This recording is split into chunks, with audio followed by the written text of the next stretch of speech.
Sampaikan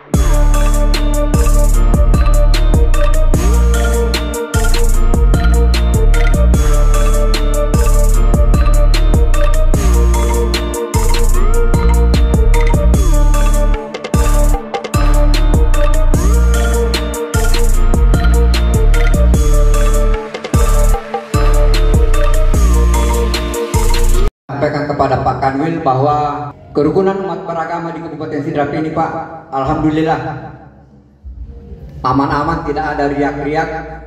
Artinya saling menghargai dan toleransi agama di sini, Pak, kuat, Pak. Tidak perlu sebenarnya dijelaskan karena kita rasakan bagaimana kalau kita damai.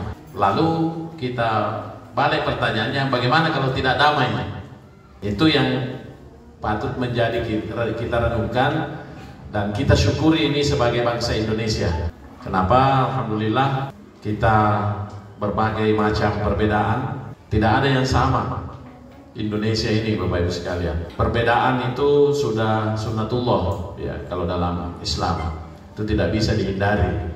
Karena memang Allah sendiri, Tuhan sendiri yang mengatakan, seandainya Tuhanmu mau atau Allah mau menjadikan kita ini satu macam saja, satu model saja, tidak ada persoalan, tidak ada masalah. Tuhan hanya katakan kun, jadi mau satu mau saja supaya tidak terlalu repot. Tapi kenapa kita bermacam-macam? Tujuannya adalah liyabluwakum fima atakum. Itu bentuk ujian.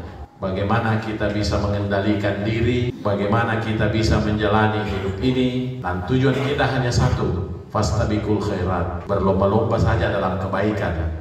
Nah, oleh karena itu tadi ada di sini beragama dalam rangka penguatan nilai-nilai konsep budaya. Ringkasnya begini, Pak, kita kan punya nilai-nilai budaya. Jadi kalau di Sidrap kan umumnya Bugis, ya, yang biasa kita selalu apa namanya?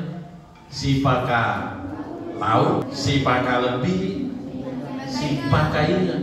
Kalau ini kita usung terus dalam proses kehidupan kita, dalam aspek apapun, sipaka tahu, memanusiakan manusia. Nah, itulah tadi substansinya. Nah, ini kalau menurut saya ini yang harus kita jaga, ini yang harus kita kembangkan. Coba kita kembali ke situ, mengangkat nilai-nilai budaya yang sudah menjadi kesepakatan dari dulu. Kalau kita sudah sepakat tahu, itu tidak melihat lagi perbedaan yang ada. Yang dilihat adalah ya kita sebagai manusia. Siapapun itu yang namanya manusia pasti bersaudara. Sipakat lebih, saling menghormati, saling menghargai. Itulah sebenarnya substansinya kerukunan dari segi nilai-nilai budaya. Sipakainya ada yang keliru, ada yang salah, salah lagi saudara. Jadi 3 kata kunci. Kenapa? Karena itulah yang akan kita lakoni dalam kehidupan kita. Sehingga kalau 3 konsep ini, perbedaan agama, perbedaan suku, perbedaan ras, perbedaan budaya, termasuk perbedaan pilihan nanti kalau pilkada. Walaupun kita berbeda-beda pilihan, ya itu tetap aman. Dan inilah yang harus kita kampanyekan sebagai tokoh agama. Kenapa istilah nomenklatur moderasi beragama? Karena agamalah yang mudah dijadikan oleh orang yang tidak senang dengan kedamaian, jadikan bahan bakar.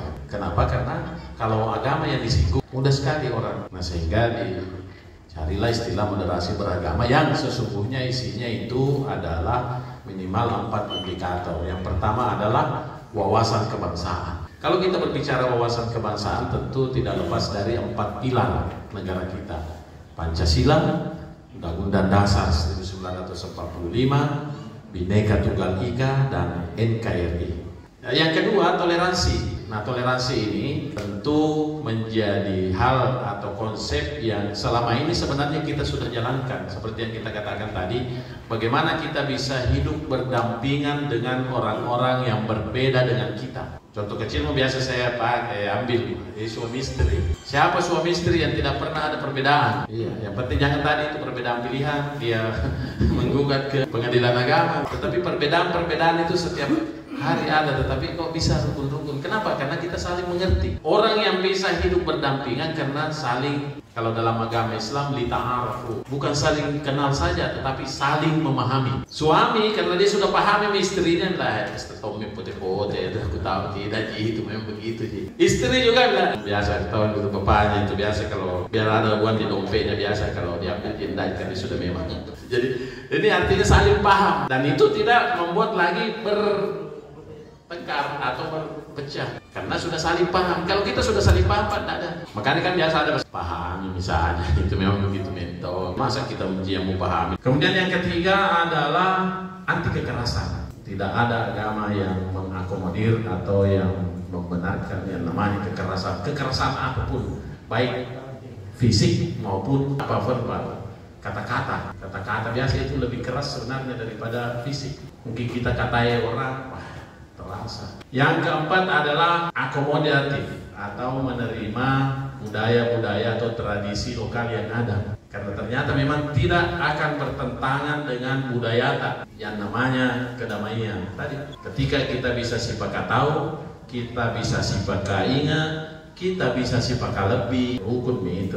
Karena kalau itu tidak, maka diantara kita saja sesama mungkin seagama, kalau kita tidak sipakat ingat, tidak sipakat lebih, ini tidak rukun juga. Nah, makanya itulah yang penting kita kawal dari program ini, dan mudah-mudahan insya Allah, saya kira alhamdulillah, terima kasih Pak Kesbang juga telah bersama-sama Kementerian Agama mengawal ini. Tadi disampaikan sudah sampai saat ini dengan peran atau kolaborasi dengan FKUB, kemudian majelis-majelis agama, kemudian lintas agama, pemuda lintas agama. Insya Allah ini kita bisa rawat. Saya ingatkan, jangan kita terlena karena bilang sudah aman, tapi kita terlena sehingga ada saja hal-hal yang kita saling mengingatkan.